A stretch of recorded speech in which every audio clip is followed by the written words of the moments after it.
But how about the enemies that attack us? Love your enemies, and ye will have none, is said in the teaching of the 12 apostles. This answer is not merely words, as those may imagine who are accustomed to think that the recommendation of love to one's enemies is something hyperbolical, and signifies not that which is expressed, but something else. This answer is the indication of a very clear and definite activity, and of its consequences. To love one's enemies, the Japanese, the Chinese, those yellow people toward whom benighted men are now endeavoring to excite our hatred, to love them means not to kill them for the purpose of having the right of poisoning them with opium, as did the English, not to kill them in order to seize their land, as was done by the French, the Russians and the Germans, not to bury them alive in punishment for injuring roads, not to tie them together by their hair, not to drown them in their river Amur, as did the Russians. A disciple is not above his master. It is enough for a disciple that he be as his master. To love the yellow people, whom we call our foes, means not to teach them, under the name of Christianity, absurd superstitions about the fall of man, redemption, resurrection, etc. Not to teach them the art of deceiving and killing others, but to teach them justice, unselfishness, compassion, love, and that not by words, but by the example of our own good life. And what have we been doing to them, and are still doing? If we did indeed love our enemies, if even now we began to love our enemies, the Japanese, we would have no enemy. Therefore, however strange it may appear to those occupied with military plans, preparations, diplomatic considerations, administrative, financial, economical measures, revolutionary, socialistic propaganda, and various unnecessary sciences by which they think to save mankind from its calamities, the deliverance of man,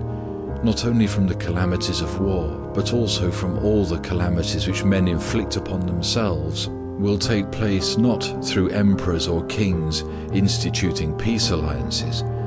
not through those who would dethrone emperors, kings, or restrain them by constitutions, or substitute republics for monarchies, not by peace conferences, not by the realization of socialistic programs, not by victories or defeats on land or sea, not by libraries or universities, nor by those futile mental exercises which are now called science, but only by there being more and more of those simple men who, like the Doukhobors, Drogin, Olkovic in Russia, the Nazarenes in Austria, Condottier in France, Turvey in Holland, and others, having placed as their object not external alterations of life, but the closest fulfillment in themselves of the will of Him who has sent them into life, will direct all their powers to this realization. Only such people, realizing the kingdom of God in themselves, in their souls, will establish, without directly aiming at this purpose, that external kingdom of God which every human soul is longing for. Salvation will come to pass only in this one way and not in any other. Therefore, what is now being done by those who, ruling men, inspire them with religious and patriotic superstitions,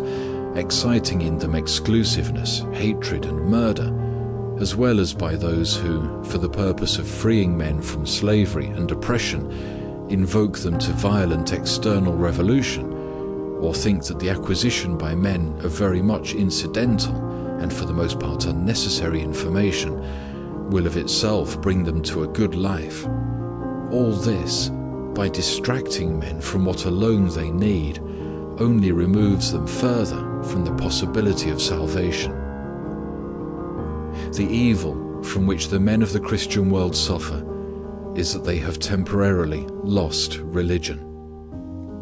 Some people, having come to see the discord between the existing religion and the degree of mental and scientific development attained by humanity at the present time, have decided that in general, no religion whatever is necessary.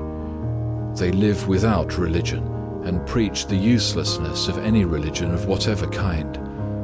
Others, holding to that distorted form of the Christian religion which is now preached, likewise live without religion, professing empty external forms which cannot serve as guidance for men. Yet a religion which answers to the demands of our time does exist and is known to all men, and in a latent state lives in the hearts of men of the Christian world. Therefore, that this religion should become evident to and binding upon all men, it is only necessary that educated men, the leaders of the masses, should understand that religion is necessary to man, that without religion men cannot live a good life, and that what they call science cannot replace religion, and that those in power and who support the old empty forms of religion should understand that what they support and preach under the form of religion is not only not religion, but is the chief obstacle to men's appropriating the true religion which they already know, and which can alone deliver them from their calamities, so that the only certain means of man's salvation consists merely in ceasing to do that which hinders men from assimilating the true religion which already lives in their consciousness.